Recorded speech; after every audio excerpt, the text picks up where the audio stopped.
अपने ठाकुर जी की सेवा जब तक शरीर काम करे दूसरों को कभी ना दे। जब तक शरीर काम करे तब तक दूसरों को कभी अपनी ठाकुर सेवा ना दे। अब यहां ध्यान देने योग्य बात है, जैसे कोई जन्मना सूतक या मरना सूतक होता है, समझ पा रहे?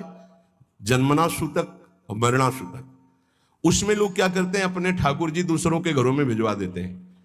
तो क्या आप अपना बच्चा भिजवा सकते हो दूसरों के घरों में? नहीं भिजवा सकते। फिर आप दूसरों के घर में ही जाके पाइएगा 13 दिन।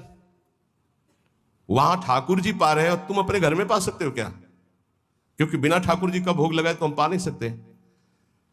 तो हम वो सिद्धांत मानेंगे जिससे हमारी श्री जी की सेवा कदापि न रुके।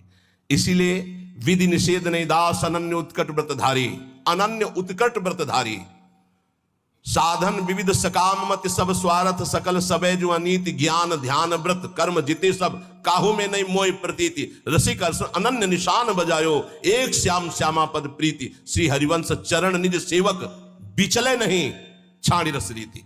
ये हमारी रस रीति है कि हम आठों पहर श्री जी को दुलार करेंगे, कोई जन्मे या पधारे, हमारी सेवा में कोई फर्क नहीं पड़ने वाला। हम दूसरों के यहां हुए 13 उत्सव में अब भोग नहीं लगाएंगे, लेकिन हम अपने घर में अगर कोई जन्मता है पधारता है उस पर कोई फर्क नहीं पड़ेगा। हमारी श्री जी की सेवा यथावत चलेगी, जन्मना सूतक में भी मरना सूतक में। वो हमारे प्राण प्यारे हैं, हम बिना जल पिलाए जल नहीं पी सकते, बिना भोग लगाए भोग नहीं पा सकते, बिना से उनको शयन कराए हम शयन नहीं कर सकते। ये पद्धति वैष्णव वही जिसके घर में ठाकुर सेवा हो। और तीसरी बात, जब तक हमारे शरीर में दम है तो हमारी ठाकुर सेवा कोई और नहीं कर सकता।